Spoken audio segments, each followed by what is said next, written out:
안녕하세요. 저는 혼자서 2명의 딸을 키우고 있는 워킹맘입니다. 저의 신세가 너무 쪽팔려서 감히 어디다 말할 용기가 나지 않아 어디에도 풀어놓지 못했던 제 이야기를 익명 뒤에 숨어서라도 속 시원하게 털어놓고자 이렇게 사연을 보내게 되었습니다. 저는 결혼 전까지 줄곧 부산에서 살고 있었고 남편은 서울에 살고 있었는데, 남편이 부산에 출장 왔다가 우연히 카페에서 저를 발견했고 제게 한눈에 반해 만나게 되었어요. 서울과 부산, 거리가 먼 롱디 커플이었지만 왕복 8시간 걸리는 거리도 저희의 사랑을 이길 수 없었어요.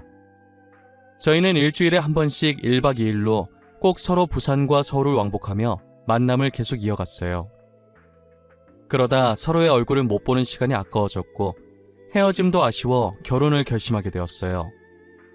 아무래도 보통 결혼을 하면 남편을 따라가서, 저도 서울로 올라가기 위해 신혼집을 서울로 알아보고 있으니 저희 부모님께서 많이 아쉬워하셨었어요. 솔직히 저도 고향인 부산을 떠나고 싶지 않았어요. 남편을 설득해보려고 했지만 설득이 되지 않아서 제가 가기로 한 것이었거든요. 서울 사람들이 보기엔 부산이 지방이라 저도 일반적인 촌사람이라고 생각할 수 있지만, 나름 부산에서 부자들이 산다는 동네에서 살며 부족함 없이 컸어요. 반면 시댁은 서울에 살지만 대출을 끌어서 겨우 전셋집에 살고 있었어요. 저는 결혼하면서 부모님이 도와주신 돈과 제가 모아온 돈, 그리고 대출을 조금 받아서 집을 장만했죠. 시댁 전세금으로 빚 갚으라고 하고 시어머니를 저희 신혼집에 모시고 살았었어요. 저는 아무래도 연애 결혼을 했다 보니 연애했던 감정 그대로 알콩달콩 닭살 돋는 애정행각을 하다가도 가끔은 투닥거리며 싸우기도 하며 행복하게 잘 살 수 있을 줄 알았어요. 하지만 제가 로맨스 드라마를 너무 많이 봐서 현실과 너무 다른 환상만 키워왔던 걸까요? 남편은 여느 남편과 똑같이 저에 대한 사랑이 점점 식어가고 다른 사람처럼 변해가기 시작했어요. 남편의 애정이 식어가기 시작한 건 제가 둘째를 낳고 나서였어요. 제가 둘째를 낳던 날 남편은 더 이상 제가 여자로 보이지 않는다고 말했어요. 첫째 낳을 땐 회사의 중요한 프로젝트 때문에 제가 아이를 낳는 모습을 보지 않았었거든요. 둘째 낳았을 땐 남편이 연차를 내서 처음부터 끝까지 제 곁을 지켜줬었단 말이에요. 그런데 제가 회복실로 오자 충격받았다는 듯이 저를 쳐다보더라고요. 당신 표정이 왜 그래? 혹시 우리 아이한테 무슨 일 있대? 분명 아까 애기 건강하게 태어났었는데 잠깐 사이에 무슨 일 생긴 거야? 아니, 내가 당신 애 낳는 모습 이번에 처음 봤잖아. 원래 이런 거야? 애 낳는 모습이 너무 징그러워. 괜히 봤어. 수고했다고, 잘했다고 해도 모자랄 판에 힘들게 애 낳고 온 사람한테 왜 그런 말을 해? 괜히 봤다니, 징그럽다니. 도대체 뭐가 징그러워? 신비롭지. 신비롭다고? 아니야, 징그러워. 내 기억에서 지우고 싶어. 그리고 미안한데 나 당신이 더 이상 여자로 안 보여. 저는 남편의 마지막 한마디에 머리를 망치로 맞은 듯한 느낌이 들었어요. 제가 안 그래도 둘째를 출산하기 며칠 전에 글을 하나 읽은 게 있었거든요. 아내의 출산을 지켜본 후에 남편이 더 이상 자신의 아내가 여자로 보이지 않는다고 정 떨어진다는 글을 본 적이 있었어요.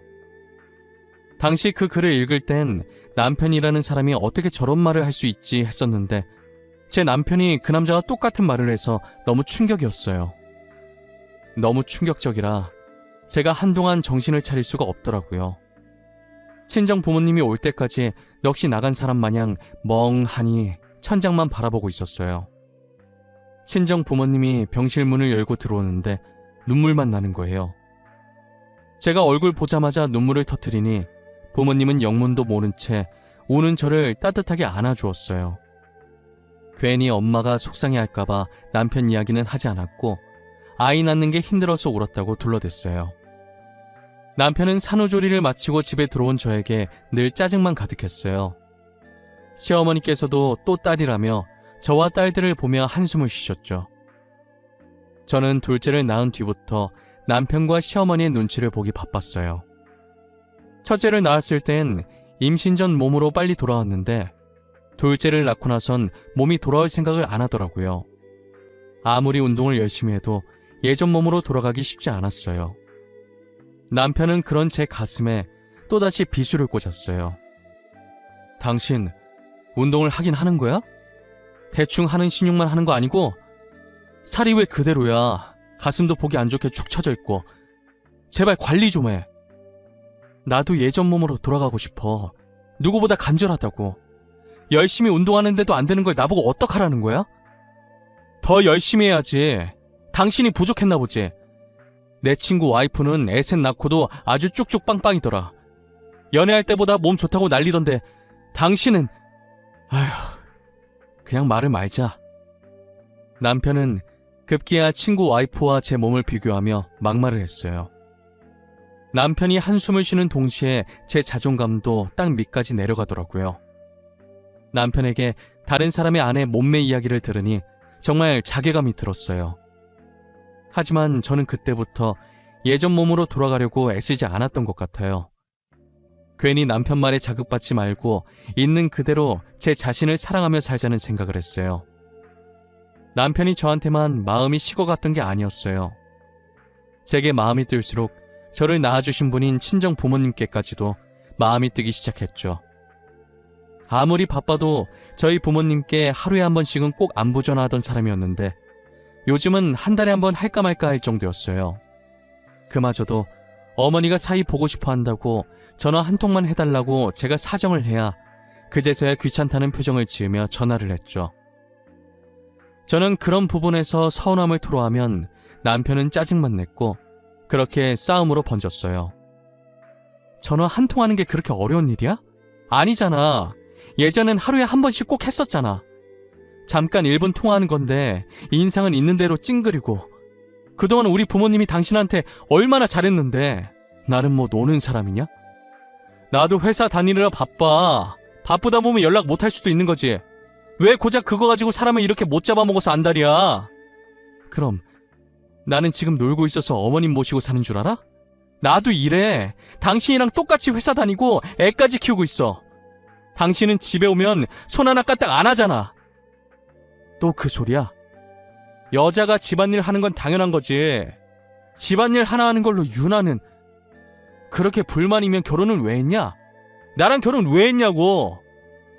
그러게. 당신이 이런 사람인 줄 진작에 알았으면 결혼 안 했을 텐데. 진짜 내가 왜 당신 같은 사람이랑 결혼했을까 지금 너무 후회돼. 너 지금 말 다 했냐? 말 다 했냐고. 나 같은 사람이 뭔데? 이게 보자 하니까. 야, 내가 오냐오냐 하니까 아주 만만하지? 어? 생각해보면 큰 싸움으로 번질 일도 아니었는데 항상 이렇게 이야기 나누다 큰 싸움으로 번져서 저는 남편에게 뺨을 맞고 남편은 자기 분에 못 이겨 물건을 던지고 집을 나가요. 시어머니께서는 거실에서 TV를 보고 있으면서 저희가 싸우는 소리가 다 들릴 텐데도 말리기는커녕 자기와 아무 상관없는 일이라며 예능 보면서 배꼽 잡고 웃고 있어요. 이놈의 집구석, 제 마음에 드는 것이 하나도 없었어요. 남편은 365일 내내 아픈 구석 없이 병원도 한 번 안 갈 정도로 건강하던 사람이었거든요. 명절이나 부모님 생신같이 꼭 친정에 가야 할 일이 생기면 몸이 안 좋다는 거예요.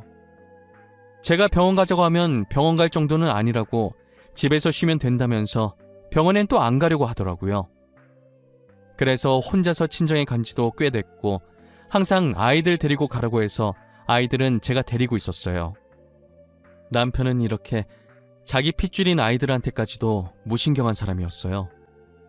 아이들이 어떻게 되든 자기와는 상관없는 일이라는 듯 넘겼죠. 제가 회사에 일이 많아서 퇴근이 평소보다 2시간 정도 늦어진 적이 있었어요. 부랴부랴 집에 도착하니 시어머니와 남편은 안 보이고 아이들만 집에 남아서 울고 있는 거예요. 울던 첫째가 현관문에 있던 저를 발견하고 둘째를 손으로 가리키면서 무어라 이야기를 하는데 얼마나 울었는지 발음이 다 뭉개지고 둘째 울음소리 때문에 잘 들리지 않더라고요. 둘째한테 무슨 일이 있다는 말 같아서 안아들었더니 애 몸이 불덩이인 거예요. 고작 5살, 3살밖에 안 된 아이들, 게다가 아픈 아이를 남겨두고 어디로 갔냐 전화를 하려는 찰나에 딱 마침 남편과 시어머니께서 현관문을 열고 들어오더라고요. 당신 아이들 집에 두고 어머님이랑 둘이서 어디 갔다 오는 길이야? 애 몸이 이렇게 불덩이인데 당신 알고 있었어? 이 시간에 우리가 어딜 갔다 오겠어. 밥 먹으러 갔다 왔지. 안 그래도 애 아파서 밖에 나가면 더 안 좋을 것 같길래 집에 두고 갔지. 진짜 제정신이야? 지금 애가 아픈데 회식을 한다고? 병원부터 가야 할 거 아니야. 당신 자식이 아픈데 밥이 넘어가디? 어머님도 손녀가 아픈데 밥이 목구멍으로 넘어가셨어요? 얘 봐라. 시애미한테 어디 두 눈을 시퍼렇게 뜨고 다 그 나이 때 한 번씩 아프고 하는 거지. 애미는 뭘 그렇게 유난을 떨어. 누가 보면 나는 애 안 키워본 사람인 줄 알겠다. 어머니 말이 맞지. 안 아프고 크는 애들이 어디 있어. 너는 진짜 극성이다. 이러니까 맘충이라는 얘기가 생기는 거야. 알아? 남편도 시어머니도 저의 아이들을 남의 자식 보는 듯 행동했어요. 아이들이 아파서 죽든 말든 자기 일 아니라는 듯이 나오는 태도가 마음에 안 들었어요. 저는 딸들을 데리고 응급실에 갔고 가는 길 택시 안에서 얼마나 울었는지 몰라요. 열이 너무 많이 나서 걱정을 많이 했었지만 다행히 가벼운 감기였더라고요. 큰딸 혼자 놔둬봤자 이쁨 못 받을 걸 알기에 같이 데리고 나왔는데 큰딸이 정말 많은 위로가 되었어요. 제가 혼자서 불안해 손을 물어뜯으니까 제 손을 끌어당겨서 꼭 잡아주더라고요. 고작 5살밖에 안 됐고 그 작디 작은 손으로 제 손을 잡아주는데 얼마나 기특하고 대견하던지요. 어린아이를 벌써 어른이 되게 만든 것 같아서 미안했어요. 그날 이후 남편과 제 사이는 서먹서먹해졌고 그러다 밤늦게 친정아버지께서 연락이 온 거예요. 저는 친정아버지의 전화를 받고 급하게 겉옷과 지갑만 챙겨서 나가려고 했어요. 자다 일어난 남편이 이 밤중에 어디 가냐고 묻더라고요. 우리 엄마가 자궁암에 걸렸대. 나 지금 당장 부산 가봐야 돼. 수술하셔야 하나 봐. 자식이라곤 나밖에 없어서 엄마 챙겨주러 가야 돼. 장인어른 있잖아. 장인어른께서 장모님 봐주면 되지. 굳이 당신이 가야 돼? 당신 회사는 어쩌고. 그리고 애들은 또 어쩔 거야. 아빠도 연세 있는데 힘들게 혼자서 어떻게 엄마를 보살펴. 회사는 휴가 내면 되고 애들은 당신이랑 어머님이 잠시만 봐주라. 애들을 우리가 보라고? 말이 되는 소리를 해. 엄마가 애를 봐야지 누구 보고 보라는 거야. 아빠랑 할머니가 봐줄 수도 있는 거지. 애는 나 혼자 만들었어? 아니잖아. 당신 애도 되잖아. 며칠만 있다가 올 테니까 그동안만 좀 봐줘. 부탁할게. 애미야, 그게 무슨 말이냐? 이 밤에 애들 놓고 혼자서 어딜 간다고? 어머님, 저희 엄마가 자궁암이래요. 수술 들어가야 한다고 해서 제가 병간호를 해야 할 것 같아요. 며칠 동안만 저희 애들 좀 봐주시면 안 될까요? 진짜 급해서 그래요. 애들이 엄마만 찾는데 지금 그런 가연 애들을 두고 가겠다는 말이니? 너 출가 외인이야. 우리 집안 사람이라고. 안 사도는 사돈 어른이 어련히 챙기시겠지. 저는 시어머니 말에 반박을 하려다 때마침 친정아버지께 연락이 와서 불이 나게 나왔어요. 지금 정신으로는 운전했다가 사고 날 것 같아서 급하게 터미널로 가서 심야버스를 예매했어요. 5시간이나 걸리니 가는 동안 혹시나 안 좋은 소식 들릴까봐 얼마나 긴장을 했는지 몰라요. 그래도 다행히 제가 병원에 도착하니 수술이 성공적으로 잘 끝났고 1인용 병실에 옮겨졌더라고요. 의식을 차린 친정어머니는 죽는 것도 아닌데 왜 저까지 불렀냐며 친정아버지를 타박했어요. 아무래도 매 명절마다 혼자 애들 데리고 부산 내려가니 대충 눈치를 채신 것 같았어요. 제가 서울에서 대접받고 살지 못하고 있다는 것을요. 그래도 어머니는 내심 제가 내려온 게 좋으신지 아픈 와중에도 싱글벙글 웃으시더라고요. 제가 어머니 병실을 지키는 동안 제 휴대전화는 불이 났어요. 시도 때도 없이 남편과 시어머니께 전화가 왔었거든요. 전화를 받지 않자 당장 전화 받으라고 아이를 인질로 협박을 하더라고요. 그래서 어쩔 수 없이 병실에서 조용히 나와 화장실 가서 몰래 통화를 했어요. 남편이랑 시어머니 전화를 쌩까? 네가 겁대가리를 상실했구나. 당장 서울로 올라와.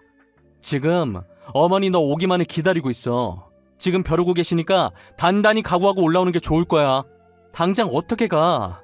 엄마 수술한 지 이제 하루 지났어. 내가 한 달을 있다가 가는 것도 아니고 고작 4일 있다가 가는 건데 그걸 못 기다려? 다른 사람도 아니고 부모님이 아픈 거잖아. 너 우리 어머니 말을 어디로 들은 거야? 딸은 시집가면 출가 외인이라잖아. 당신 우리 집 일이나 신경 써. 지금 당신 없다가 어머니 밥도 안 드시고 있다고. 잠깐 전화 좀 이리 줘봐라. 얘 애미야, 도대체 안사도는 뭘 했길래 자궁에 암이 걸리니? 너무 문란하게 논 거 아니라니? 그렇지 않고서야 자궁에 암이 왜 걸려? 어머님, 왜 말을 그렇게... 제발 말 함부로 하지 마세요. 사람 화나게 하지 마시라고요. 저희 부모님, 어머님한테 그런 말 들으실 분 아니에요. 예정대로 3일 뒤에 올라갈 거니까 그런 줄 아세요. 저는 시어머니의 도가 지나친 말에 너무 화가 나서 전화를 끊어버렸어요. 누구보다 열심히 사셨던 저희 어머니신데 왜 그런 말을 들어야 하는지 모르겠더라고요. 그렇다고 제가 시댁과 친정을 차별한 것도 아니에요.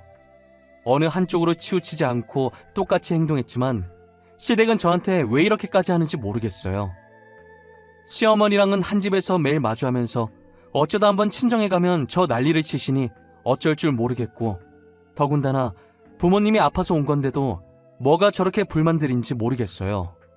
계속 이러고 살아온 제 신세도 너무 처량하고 아무런 잘못도 없이 시어머니께 그런 소리 듣는 저희 친정어머니도 너무 불쌍했어요.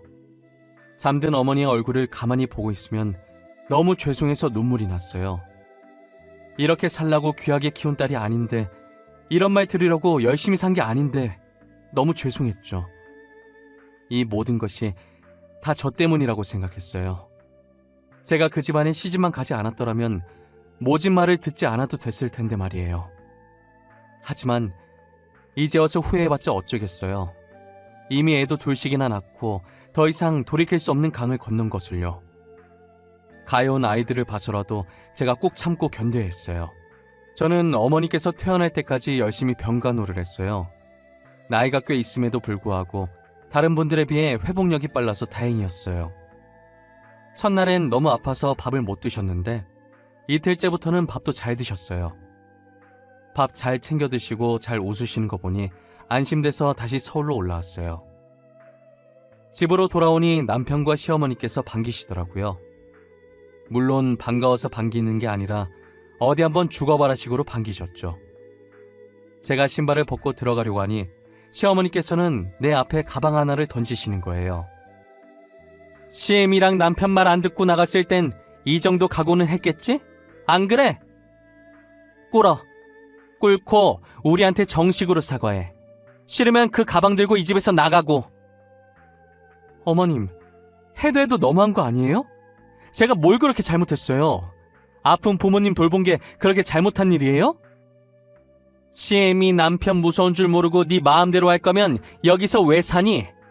사과를 하든 집을 나가든 둘 중 하나 선택해. 진심으로 사과하면 우리도 이번 일 그냥 넘어가 줄게. 저는 솔직히 왜 이런 수모를 당하면서까지 살아야 하나 싶고 당장이라도 이혼하고 싶었어요. 가방을 들려고 할 때쯤 아이들이 방문을 열고 고개를 빼꼼 내밀어서 저희를 보는 거예요. 울 듯 말 듯 눈에 눈물을 대롱대롱 달고 있는 상태로 저를 쳐다보는데 도저히 이 아이들을 두고 갈 수가 없겠더라고요. 저 아이들을 아빠 없는 혹은 엄마 없는 아이로 만들고 싶지 않았어요. 그래서 이를 악물고 시어머니와 남편에게 무릎을 꿇었어요. 무릎 꿇은 상태로 주먹을 쥐는데 화가 나서 손이 부들부들 떨리더라고요. 죄송합니다. 다시는 이런 일 없도록 하겠습니다. 제가 생각이 많이 짧았던 것 같습니다. 한 번만 용서해 주세요. 그래, 지금 네 꼴이 딱해 보이니 마음 넓은 우리가 이번 한 번만 넘어가 주도록 하마. 딸은 출가 외인이라는 것을 잊지 말아야 한다. 너가 우리 집 식구라는 것을 잊지 말란 말이야. 결국 이렇게 될 거 애초에 부산 안 갔으면 이런 꼴도 안 봤을 거 아니야. 괜히 갔다가 애들도 다 보고 있는 데서 얼마나 쪽팔려. 시어머니와 남편은 저를 보고 비웃으면서 각자 방으로 갔어요. 치욕스러움과 분노로 섞여 온몸이 떨렸고 참았던 눈물이 흘러나왔어요. 딸들은 남편과 시어머니가 들어가는 걸 확인하고 눈치를 보며 제게 다가오더라고요. 울지 말라고 고사리 같은 손으로 제 눈물을 닦아주는데 딸 보기 너무 창피하고 미안했어요. 저는 그 뒤로 남편과 방을 쓰지 않았고 딸 방에서 딸들과 함께 지냈어요. 딸들도 많이 어려서 아직까지는 저와 같이 잠을 청하길 원했었죠. 그렇게 5년이라는 시간 동안 오직 아이만 바라보며 이런 생활을 반복했어요. 그 사이 저희 친정어머니는 완치 판정을 받고 꾸준히 건강을 챙기셨어요. 친정어머니께서 완치 판정을 받은 지 1년도 채 되지 않았을 때 시어머니께서 건강검진을 하게 되었어요. 요즘 들어 아랫배에 통증이 자주 있고 폐경을 맞이한 지 오래인데 출혈이 있다는 거예요. 증상이 저희 친정어머니와 비슷해서 혹시나 하는 마음에 병원으로 모시게 된 거예요. 설마 하는 마음으로 시어머니의 검사 결과를 기다리고 있는데 역시나 예상했던 대로 저희 친정어머니와 똑같이 자궁암 판정을 받았더라고요. 상태가 저희 어머니보다 심각하고 다른 곳에 전이가 되어 수술을 할 수 없는 상황이라고 하더라고요. 지금 상태에서 할 수 있는 건 약물 치료를 하며 생명을 조금씩 연장하는 방법밖에 없다고 하셨어요. 시어머니는 이대로 죽기 싫다고 울고 계셨고 남편은 검사 결과를 듣고 충격받았는지 멍해 있더라고요. 이 상태로 치료를 하지 않으면 최대 반년이고 지금부터 입원해서 꾸준히 약물 치료를 한다면 1년에서 1년 반 정도 더 살 수 있다고 하더라고요. 죽고 싶지 않아 하시는 시어머니는 당연히 입원을 하겠다고 했지만 남편이 조금 망설였어요. 일단 집에 돌아와서 어떻게 해야 할지 논의를 해보자고 했어요.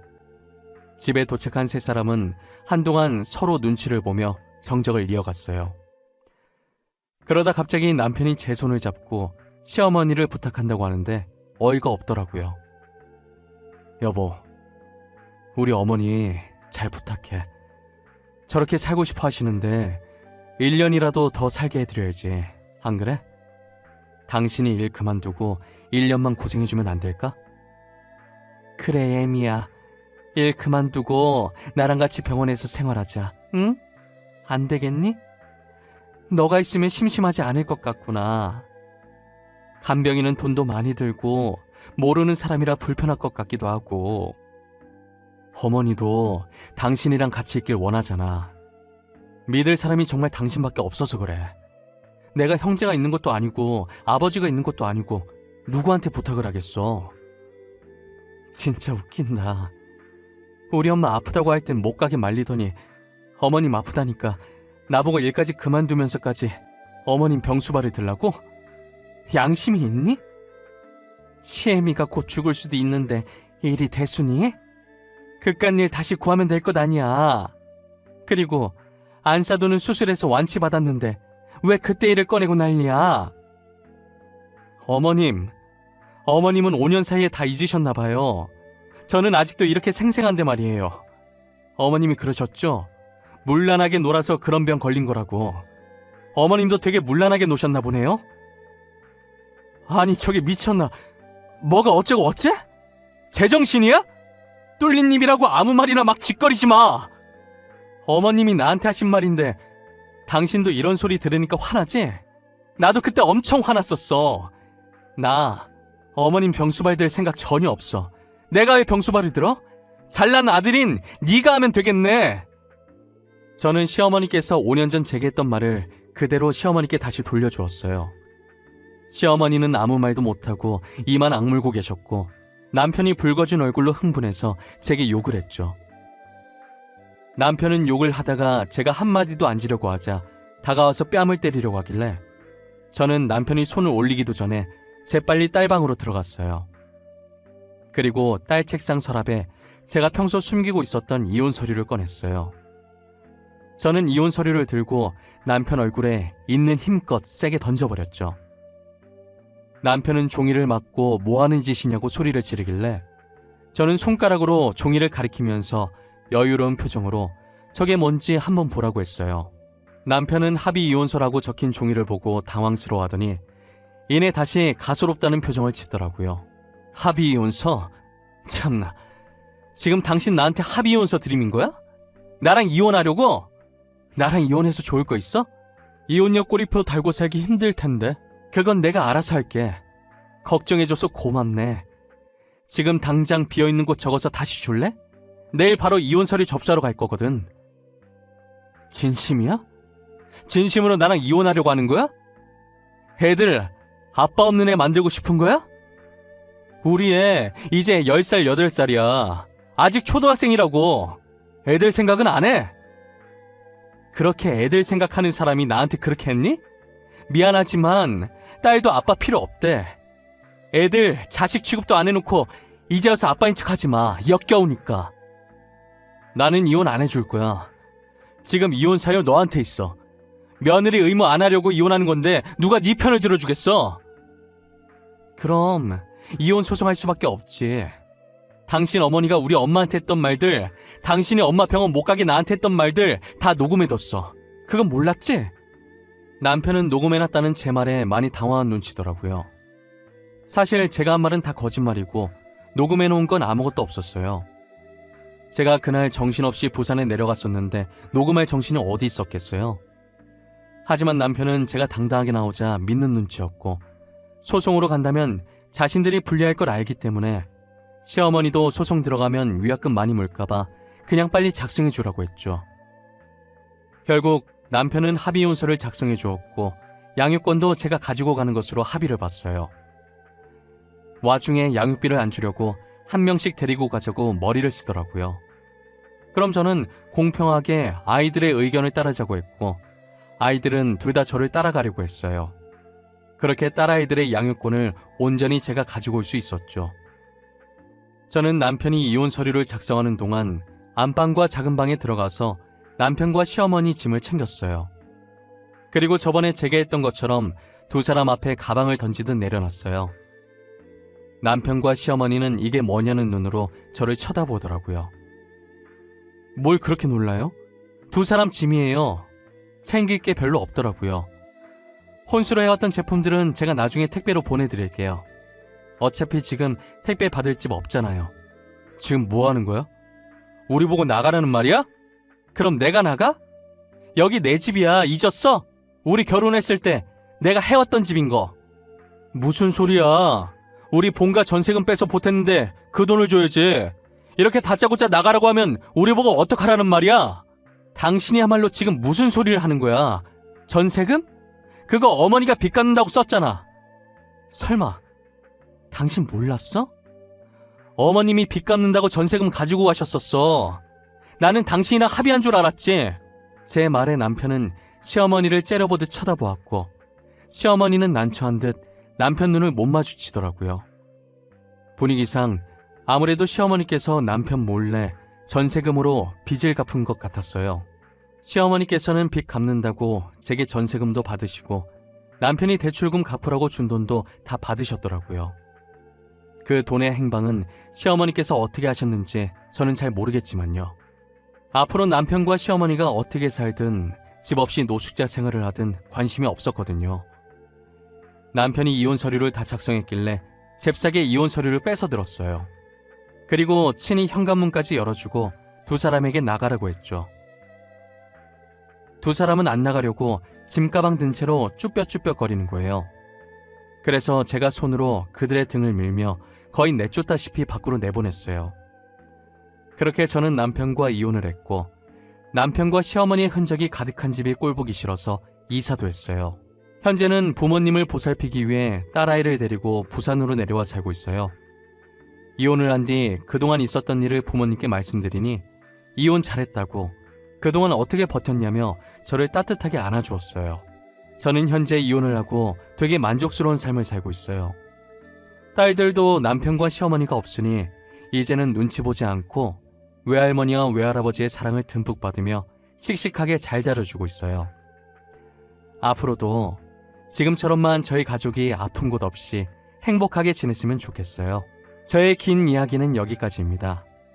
제가 여러분들께 하고자 하는 얘기는 부모님께 사랑한다고 말할 수 있을 때 한 번이라도 꼭 사랑한다고, 고맙다고 진심을 전해보면 어떨까 싶습니다. 지금까지 제 이야기 들어주셔서 감사하고 건강하고 행복하시길 바랄게요.